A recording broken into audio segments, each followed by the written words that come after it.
So the BAFTAs have been and gone. The British Film Academy has doled out its awards. Roll on the Oscars. Except of course in the run-up to this year's BAFTAs, #BAFTAsSoWhite was trending. The British Film Awards ceremony did not have enough black people nominated for awards. So we were told over and over. We needed more diversity, more inclusivity, more intersectionality. Because black and Asian people make up a given percentage of the population, and they thus need to be represented in that proportion, else something is wrong. Of course, all this goes back to the Oscars in 2015, when a concerted effort was made to shame that event. #OscarsSoWhite was the cry back then. The accusation has been levelled again and again ever since. There are never sufficient so-called people of colour nominated or winning awards. This year at the BAFTAs it was particularly sycophantic.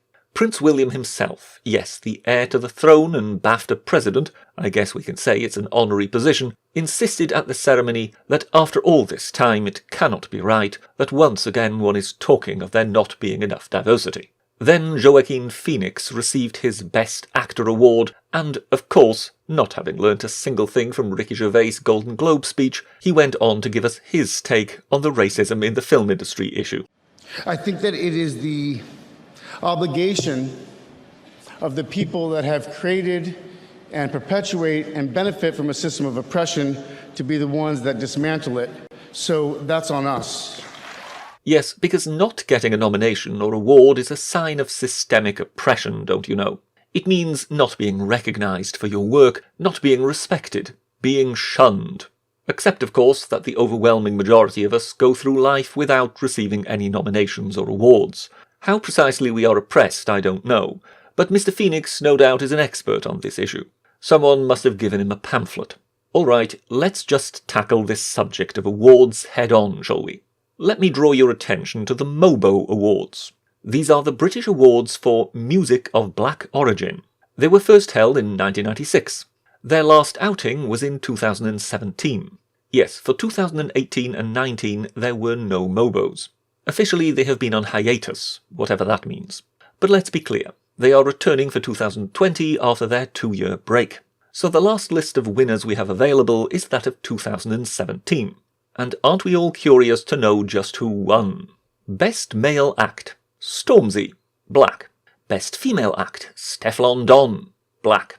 Best Album, Stormzy again, for his album Gang Signs and Prayer, and yes, he's still black.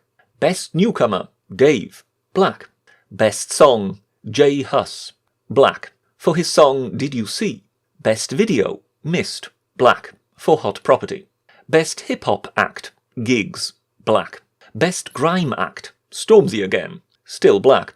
Best R&B Soul Act, Craig David, black. Best International Act, Wizkid, black.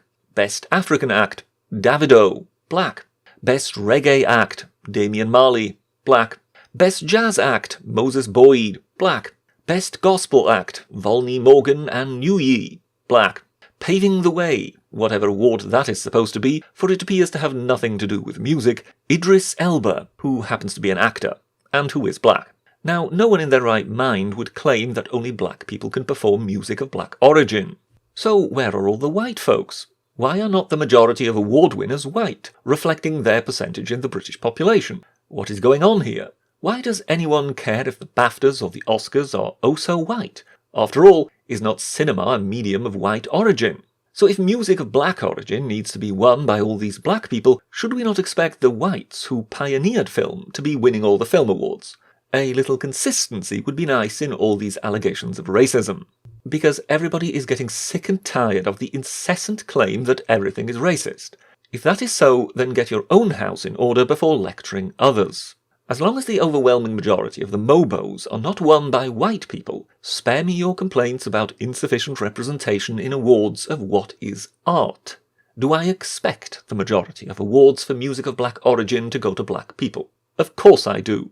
White people partake in hip-hop music and other such genres, but are a clear minority. The best performers are thus unlikely to stem from that group. But then we come to film, and for some reason everything is different here. Except, of course, it is not. But let's not forget Stormzy in all this. Yes, the great Stormzy, personal pal of Jeremy Corbyn, rap star extraordinaire, of whom nobody in the US, the home of rap, has most likely ever heard. So yes, that bigger star. This being the same Stormzy who concludes that the UK is definitely 100% a racist country. So racist, in fact, he won 3 MOBO Awards at the all-exclusive 2017 Black MOBO Awards. So in fact, a fifth of the awards from what I can tell. But don't worry, he also won Best Male Artist and Album at the Brit Awards. Again, shouldn't some white or Asian people have been permitted to win something here? After all, at the BAFTAs, one of the complaints was that the nominations were so white, actress Margot Robbie was even nominated twice, as though that had happened only to keep out black people.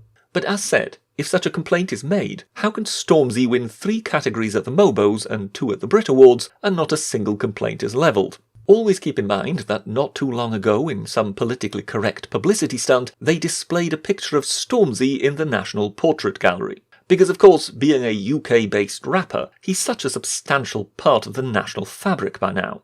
So much so, we do not just get Her Majesty the Queen on television for Christmas to provide her Christmas message to the nation. No, now we also have Stormzy, the most racially discriminated against individual in all this foul racist nation, on the BBC reading from St. Luke's Gospel on Christmas Day. Because not to do so would mean being like the Baftas. Oh, so white. And yet we're racist. This country is racist. The BAFTAs are racist. The Oscars are racist. This allegation of racism, there's a term for it.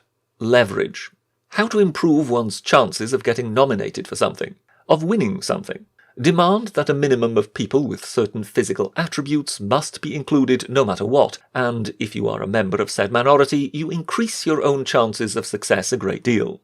How many left-handed people were nominated for BAFTAs and Oscars this year? How many brunettes were nominated among the women? Is there a predominance of blondes, and do we need to do something about it? What about ginger people and folks with freckles? Are they a minority? Better yet, what about bald men? How well represented have these groups been over the years among nominees and award winners? Or is one not keeping such statistics?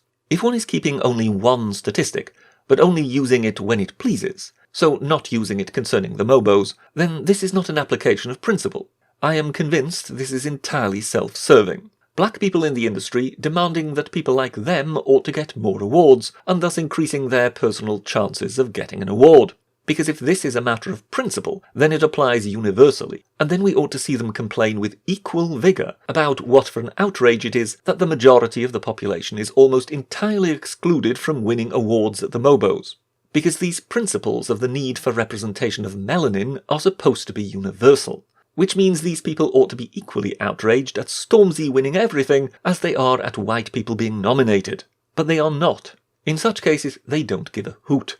It's self-serving hypocrisy, plain and simple. Therefore we do not concede anything to them. Not one jot. You do not appease dishonesty. You stand up to it. You tell it to take a hike. It is not for our societies constantly to demonstrate how not at all racist they are.